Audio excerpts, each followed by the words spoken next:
Greetings, members one and all of the Salivation Nation. The history of the American Silver Eagle. Let's explore!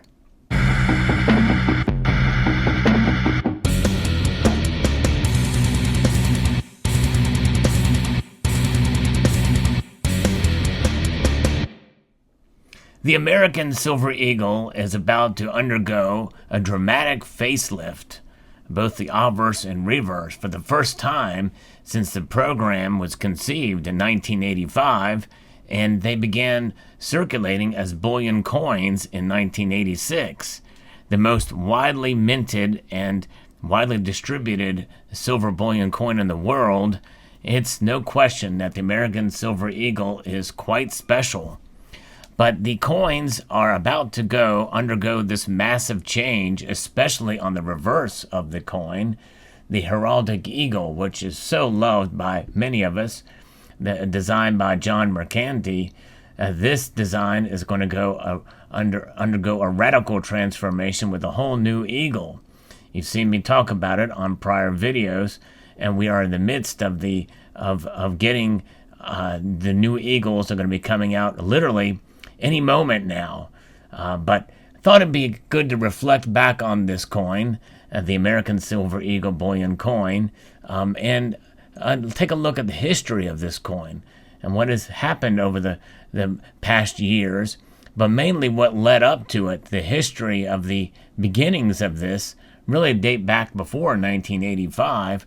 We're going to be referencing a great article from Coin Week that talks about this, and about the very first coin, dated 1986, produced by the United States, was released, marking the beginning of a series whose enduring popularity is evidenced by rapid sellouts of U.S. Mint products that include them, because they did come in both proof and uncirculated forms.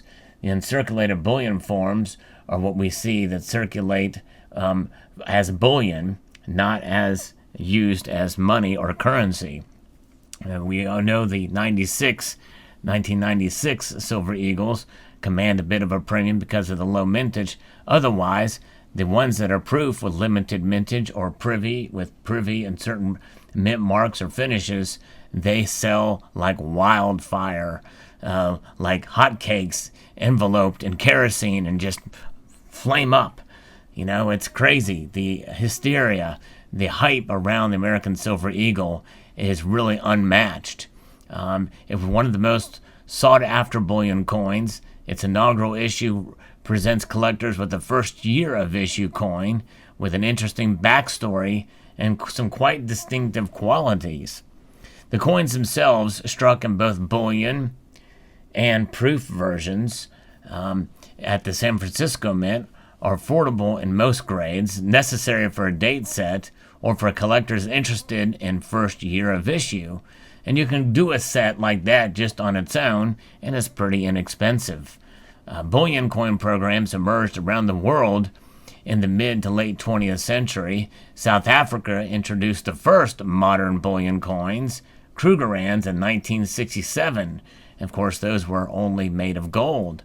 Other nations introduced their own bullion issues over the following decades, and by the early 1980s, the United States began taking steps towards establishing a bullion coin program. Politicians and bureaucrats' eyes turned to the silver held by the National Defense Stockpiles. that stockpile is known as the NDS. Established in 1939, the NDS was and is a branch of the Defense Logistics Agency, tasked with maintaining stocks of strategic resources, compiled to ensure access to necessary raw materials. In the 1980s, the NDS owned almost 140 million ounces of silver held by the General Services Administration. But already by the 70s, many had begun to feel that the NDS silver holdings exceeded any potential demand related to national defense, and multiple presidential administrations tried to sell the silver over the ensuing years. You may remember some of the early bars and stuff that came from the National Strategic Stockpile. in the early 80s. But already by the 70s, many began to feel that the DNS silver holdings exceeded this demand. So concerned that a glut from the NDS would drive the silver prices down, that's how much silver was there, Western senators and representatives opposed efforts to sell the stockpiled silver directly into the market. In the early 80s, bullion coins were hit upon as a compromise. The United States would now be throwing its hat into the global bullion coinage arena. In 1982, a New York Times story quoted the Government Accountability Office, the GAO report, that described a bullion coin program as an attractive alternative method for selling stockpiled silver. The late Senator James McClure introduced legislation in 1982 and 1983 to sell the stockpiled silver through a silver bullion coin program. But both bills died in committee. On June the 21st, 1985, Senator McClure introduced the Liberty Coin Act as an amendment to the Statue of Liberty Ellis Island Commemorative Coins Act. You may have seen me do a video that showcased those coins recently, which authorized the striking and sale of a bullion coin struck from silver purchased from the NDS. President Ronald Wilson Reagan signed the bill into law on July 9th. The coin had to have a design that was symbolic of liberty on the obverse side and have an eagle on the reverse side and contain 1 ounce of silver. The coins were priced based on the market value of silver and the cost of striking, marketing, and distribution. One of the bill's stated objective was to redirect the sale of silver from our national defense stockpile in an effort to minimize its effect on the already depressed price of silver. Underscores the consideration given to the effect of silver sale on the value of the white metal. So Adolf Weinmann's Walking Liberty design was on the half dollar from 1916 to 1947 was selected for the new bullion coins obverse. Reusing Weinmann's design drew criticism, according to the New York Times article from 1986, which quoted Weinmann's son Robert. "My dad's Walking Liberty and St. Gaudens Liberty Gold coins served their purposes admirably in the time," Mr. Weinmann said, "but they should be put on the shelf and remembered as outstanding designs, period. To drag them out, dust them off the embalming fluid, and try to breathe new life into them is, I think, ridiculous and unnecessary." And you know what? He makes a good argument. And I actually can sympathize with that, because my feeling, if you're doing something new and you're going to be using a different reverse, you might as well pick a different or a new obverse as well.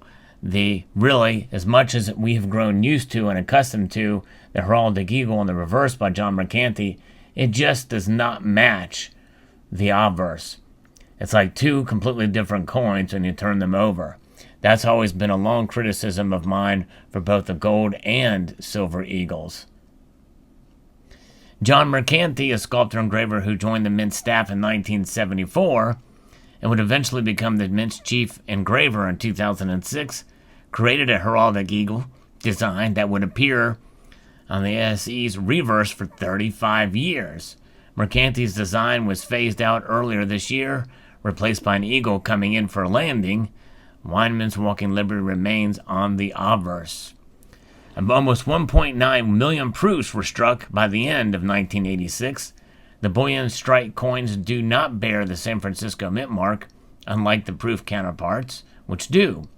Then Treasury Secretary James Baker presided over a striking ceremony on October 29, 1986, the first day of striking, in which he quipped, "I don't need a pick and a shovel to start the San Francisco Silver Rush of 1986. Mercanti writes in American Silver Eagles, a guide to United Bullion Coin Program, that for the first few years of the American Silver Eagles production, Weinmann's obverse Walking Liberty was used without any modifications, and there were what is referred to the industries as fill problems related to modeling and basin issues. The Mint used a number of different dye preparation methods, resulting in ASEs with the appearance of different finishes. proof-like examples of the 1986 bullion strikes are known. That's interesting. Imagine that, proof-like examples for these bullion coins. We see that in other bullion coin programs, such as what the Perth Mint does, and even some others we find for some privately issued pieces. Sales began in November, and 5,393,005 bullion business strike ASEs were struck at the San Francisco Mint in 1986, a mintage that would prove relatively small as the series' popularity grew, but nevertheless underscored the demand that materialized in the short sales window. The 1986 New York Times piece that quotes Wyman's son characterized the program as a substantial success. Indeed, it sure was, right out of the starting gate. But again, I do sympathize with his. We all love this design, and we've grown accustomed to it. But in a sense, it would have been nice if they came up with something new. I think this is why I kind of like the American Liberty series, even though I do think some of those designs fall short of what the potential could be to represent the symbols of liberty. The origin of the first ASEs were disputed for some time, while some sources correctly maintained that the coins were products of the San Francisco Mint. Others said that a share of the mintage had been struck at the West Point and or Denver facilities. Notice they don't mention Philadelphia here. They were not involved. In October of 2020, in response to a FOIA request from Lee Minshall, owner of Lee Minshall Rare Coins, the Mint confirmed that all 1986 and 1987 American Silver Eagles, bullion strike and proof alike, were struck at the San Francisco facility only, not at Denver, not at West Point, and certainly not Philadelphia, which is pretty interesting information to know for sure.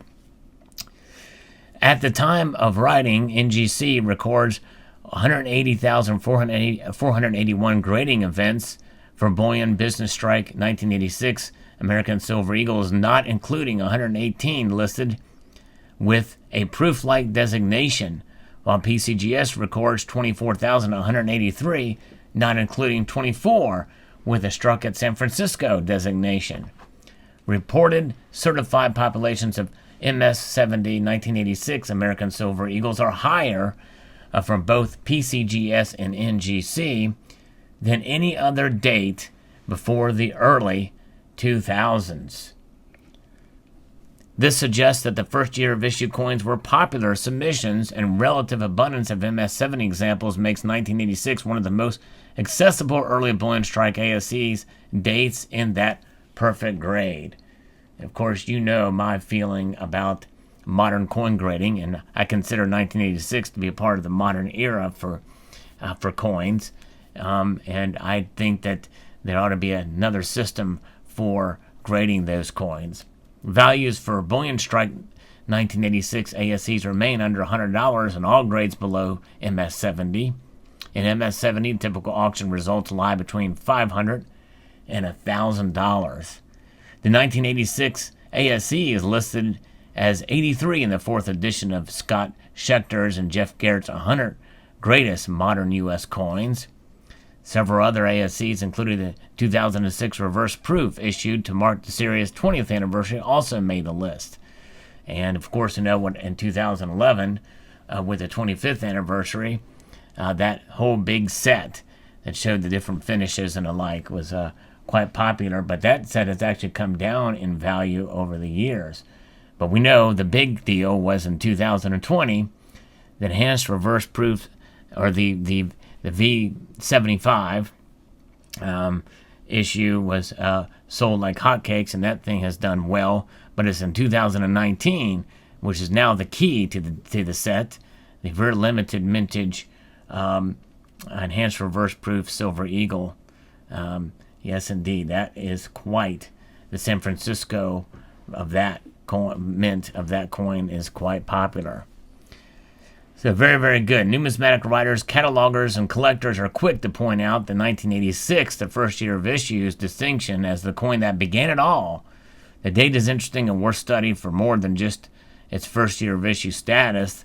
The evolving die preparation and process resulted in distinctive appearances that could offer some variety for a keen-eyed collector.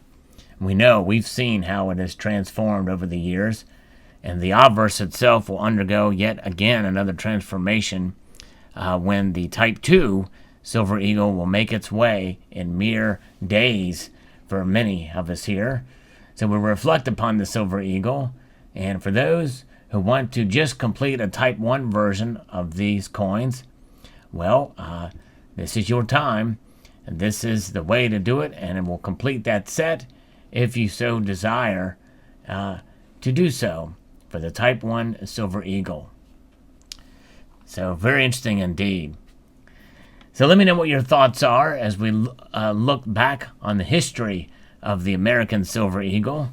I'd like to extend a multitude of gratitude to you all for taking the time to watch, and encourage you to please rate, share, comment, and subscribe.